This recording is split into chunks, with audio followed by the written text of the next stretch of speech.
Bonjour à tous, ou plutôt bonsoir, avec cette petite capsule vidéo. Il fait pratiquement nuit. Alors j'ai fait toute une petite série de capsules vidéo avec ce joli ciel de derrière la fenêtre, puisque nous sommes fin janvier 2021, en plein coronavirus, toujours pareil. Certains d'entre vous ont compris qu'il était temps de cultiver la spiritualité, la diététique pure spirituelle. Après la culture du corps, revenons à la culture de l'âme. Je vous ai trouvé un petit texte. Je vous rappelle que je suis une petite secrétaire de l'au-delà. Alors pour les personnes qui arrivent sur la chaîne, vous pouvez vous abonner en vous créant un compte YouTube avec un mail valide et vous recevrez une petite notification quand je poste une vidéo ou cependant quand d'autres personnes ou d'autres chaînes auxquelles vous serez abonné posteront des vidéos, vous recevrez les petites notifications. C'est pour ça qu'il est plutôt sympa de vous abonner quand même, parce que je ne vais pas pouvoir aller vous chercher un par un. Alors je vous ai trouvé un texte pour cultiver notre essence même, notre spiritualité, un texte de Karine Malenfant que j'aime beaucoup, il est très court, vous allez voir, et bien entendu je me régalerai avec vos commentaires. Allez, c'est parti.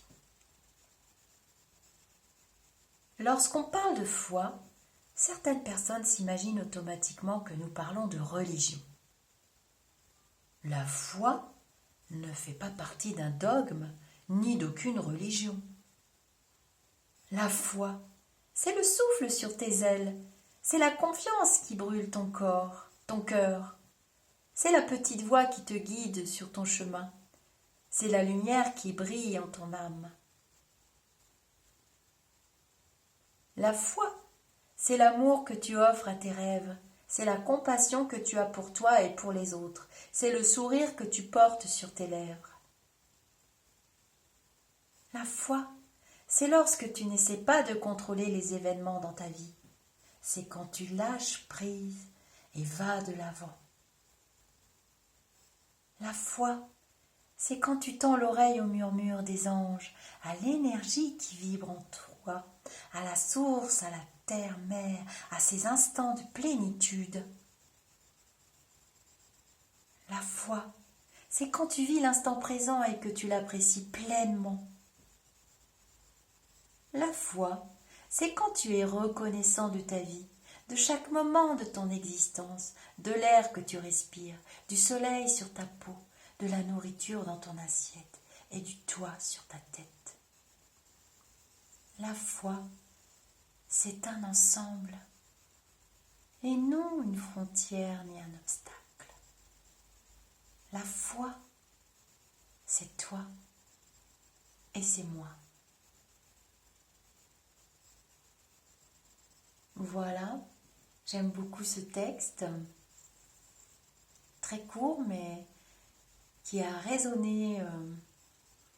Et ce type de petit texte qu'on peut relire plusieurs fois ou écouter maintenant que je l'ai mis en bulle vidéo, pourquoi pas.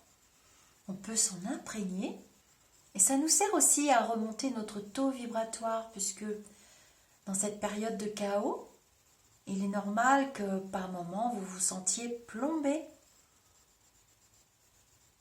Mais il vous appartient de transformer ce plomb en or. Nous sommes des alchimistes des énergies et nos énergies nous appartiennent. Vous avez le libre arbitre. Pour vous, qu'est-ce qui vous oblige à fréquenter des personnes toxiques qui ne parlent de confinement, reconfinement, confinement, confiture, confidois? Pourquoi faire? Puisqu'on sait qu'il se passe un événement sur lequel on peut agir tous les uns les autres à notre échelle, rien de plus, en se protégeant, en faisant attention, en ne souhaitant pas revivre comme avant tout le temps. Il ne faut pas revivre comme avant. Il faut vivre mieux. qu'avant? Pourquoi revivre comme avant? Alors qu'on peut vivre mieux qu'avant. Pourquoi faire moins bien? Alors qu'on peut faire mieux. Nous consommons de trop de nourriture terrestre. Nous nourrissons nos corps au détriment de notre nourriture spirituelle. Et c'est ce que cette situation nous enseigne aujourd'hui. Vous m'avez posé tant de fois la question dans mes flash voyances, les uns les autres, et on recommence, et on recommence, et on recommence. Pourquoi allons-nous brasser des énergies négatives à répéter sans cesse? Pourquoi j'allais muser alors que mes petits lumineux étaient devenus silencieux? Ils vous ont dit, posez-vous, écoutez vos silences les uns les autres. Vous n'êtes pas séparés. Nous dépendons tous des uns des autres. Nous devons partager nos fardeaux, nous alléger, monter plus haut, vibrer plus haut. Ne sert à rien de regarder en boucle des chaînes toxiques qui nourrissent encore ce monde de matérialité, puisqu'on sait que c'est pour l'argent. J'ai rien inventé. Je vous l'ai répété en boucle depuis des mois et des mois et des mois que les petits lumineux vous accompagnent.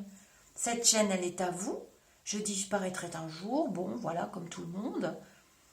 Arrêtez de croire en l'immortalité. L'immortalité, elle existe, bien entendu, mais sous une autre forme. Vous êtes venus expérimenter. Je le répète à chaque vidéo dorénavant à la demande de mes petits lumineux, parce que les capsules se perdent, elles voyagent. Et on n'écoute pas forcément une capsule à l'instant T. Il faut croire aux synchronicités. Tel jour vous aurez celle-ci, tel jour vous aurez une autre. Donc il est bon de le répéter. Et alors, à leur demande, je le répéterai au risque de muser la langue. Il faut travailler des vibrations. Nous entrons dans l'ère du Verseau. Et les énergies que vous recevez actuellement, elles sont très puissantes et elles continuent jusqu'au mois de Marie. Les petits lumineux, les miens, dans tous les cas, s'expriment avec des datations liées à des saisons ou à des fêtes. Des fêtes, ça peut être des fêtes liées à toutes sortes de religions. La religion n'est pas à elle seule la spiritualité, mais elle en fait partie. La source, l'univers, Dieu, nous a, dans l'histoire de toute l'humanité, d'aussi loin que remontent nos mémoires et nos écrits, envoyé des êtres spirituels extrêmement éveillés, qui nous conduisent vers des temps meilleurs. À vous de cultiver ces énergies, d'être des alchimistes, de transformer votre plomb en or. Ce sont des métaphores, bien entendu. À vous de les comprendre et de les cultiver. Personne d'autre va le faire à votre place. C'est ce qui vous est demandé actuellement. Et il y a des textes qui existent et qui sont là. Et si vous regardez les bulles vidéo, en plus j'avais oublié complètement, j'ai demandé pardon quand j'ai reçu le petit livret de Jean. Donc merci Marie-Thérèse de m'avoir aidé à comprendre pourquoi on ne disait pas Saint Jean, c'est parce qu'on l'appelait Jean. De même que Jean-Baptiste, de même que tous les apôtres, de même que le prophète Mahomet, on l'appelait le prophète Mahomet. C'est pas la peine pour les êtres spirituellement très très élevés d'aller chercher des formules et des trucs complètement alambiqués. Ils n'en ont que faire. Ce qu'ils veulent vous voir faire, c'est autre chose. C'est vivre vos expériences et arrêter de cultiver un monde qui n'existe pas. Ici, c'est la matérialité. C'est un des mondes les plus lourds. Cette matérialité, vous n'allez pas l'emporter de l'autre côté. Ce ne sont que des outils pour travailler votre spiritualité. Rien d'autre. C'est ça, la réponse. C'est ce qu'on vous demande de comprendre. Pourquoi vacciner de vieilles personnes? Pourquoi leur faire du mal en plus, alors qu'elles sont au bout et qu'elles ont elles ont travaillé et traversé des épreuves bien plus difficiles pour la plupart que ce que nous traversons actuellement. Des guerres pour de vrai, avec des fusils en face. Elles ont vu tous les visages et toutes les attitudes aussi que pouvait prendre un être humain qui, plongé dans la souffrance, peut faire de très vilaines choses, effectivement. Des humains égarés aussi. Pourquoi les faire souffrir, alors qu'elles voient aussi que la jeunesse souffre, les deux extrémités de la vie? Alors moi, je vais lire vos commentaires, ça va fortement m'intéresser. Je sais que nous allons échanger sur le sujet. Et je vous dis namasté, en toute spiritualité. Namasté, qui est un mot qui vous salue dans votre ensemble, votre cœur, votre âme, votre esprit, votre tout, votre un avec l'univers. Tous ensemble.